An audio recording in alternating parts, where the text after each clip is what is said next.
minus 70 degrees. Your breath freezes before it leaves your lips. And yet, for 3,000 years, an empire thrived here. This is the kingdom that time forgot. In the heart of Siberia lies a land larger than Argentina. A place where rivers freeze solid for 8 months. Where the ground stays frozen for eternity. The Sakha people call it home. But here is what keeps historians awake at night.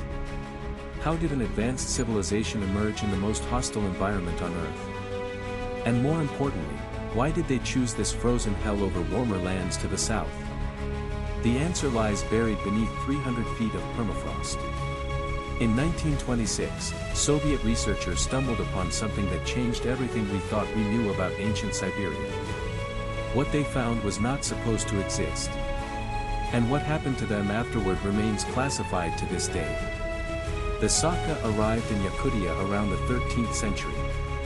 At least, that is what history books claim. But here is where it gets strange.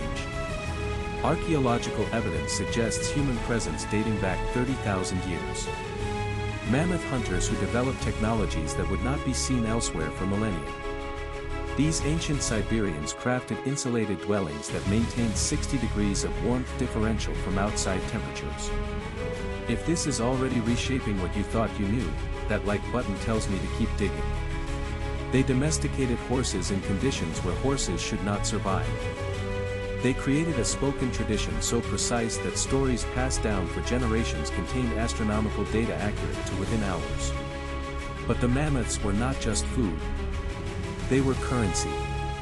And this mammoth ivory trade would eventually attract the attention of empire builders who wanted control of the frozen gold. Now imagine you are a Russian Cossack in 1632. You have marched 3,000 miles through wilderness. And suddenly, you encounter something impossible. A kingdom with no king. An empire with no written laws. Yet somehow, it functions perfectly.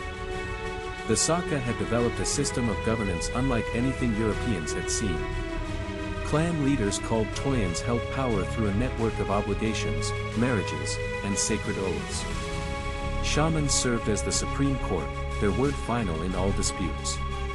But here is the twist that shocked the Russian explorers most. The Sakha had no concept of poverty. No beggars. No homeless. In the harshest environment on Earth, they had solved problems that plagued modern cities. The Russians came expecting primitive savages. Instead, they found a civilization that made them question their own. And this scared Moscow terribly. The Yasak tribute system changed everything. Russian authorities demanded furs and ivory from every Yakut household. But that was just the beginning. What happened next defies all logic. Instead of being destroyed, the Sakha culture adapted and absorbed. They adopted Russian tools while keeping their traditions intact. They learned to write their language in Cyrillic while preserving oral histories. They converted to Orthodox Christianity while secretly maintaining shamanic practices. Think about that for a second. How many indigenous cultures have managed to survive colonization this effectively? The Sakha population actually increased during Russian rule. By 1850, they controlled more territory than ever before. They had learned to play the colonizers at their own game. But every advantage has a price. And the price of survival would eventually come due in a way nobody expected. But everything I just told you, that is just the setup.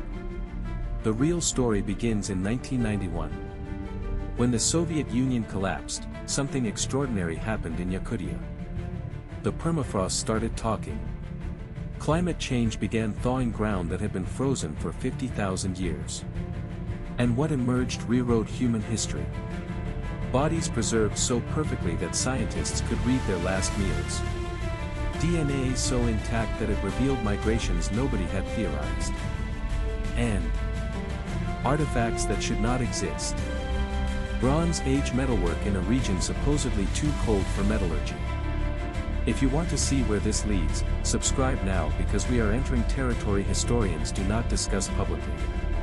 In 2014, researchers found a burial site containing a woman wearing a dress woven with mammoth hair. Carbon dating placed it at 45,000 years old. 45,000. That predates every known textile by 20,000 years. And then it got worse. Or better. Depending on how comfortable you are with history being wrong. The genetic evidence from Yakutian permafrost burials revealed something stunning. The ancestors of Native Americans passed through this exact region. Not as quick migrants crossing a land bridge, but as residents. They lived here for perhaps 10,000 years before continuing to the Americas. What happened next shocked everyone. The Sakha people share genetic markers with indigenous populations from Canada to Chile. The Frozen Kingdom was not an isolated anomaly.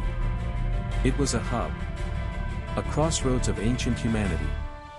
The shamanic traditions of the Sakha mirror practices found among the Navajo, the Inuit, the Maya. Horse worship. Bear ceremonies. The concept of three worlds connected by a cosmic tree. Coincidence? Or evidence of something much larger? I want you to remember this part. Because this is where every open question converges. The 1926 Soviet expedition I mentioned at the beginning. They found a ceremonial complex beneath the permafrost. Wooden structures dating back over 4,000 years. Inside were astronomical instruments carved from mammoth ivory. Precise enough to predict eclipses. Accurate enough to track planetary movements. This was not primitive shamanism. This was applied science disguised as religion. The classified files finally leaked in 2019. And this is why it matters. The Sakha were not survivors despite the cold. They chose this location specifically because the permafrost preserved everything. Their libraries were not books. They were frozen archives designed to last forever. An empire built on eternal memory. Now you understand what the Frozen Kingdom truly was. Today, the Sakha Republic remains the largest subnational entity in the world. Nearly 1 million people still live there, maintaining traditions older than written history. Climate change threatens the permafrost archives. What took 50,000 years to preserve could vanish in 50 years. But here is the final revelation. The Sakha are not mourning. They are racing. Racing to document, to digitize, to save what the ice is surrendering. Because they understand something we are only beginning to grasp. Memory is not just about the past. It is about survival. The Frozen Kingdom taught humanity how to endure the impossible.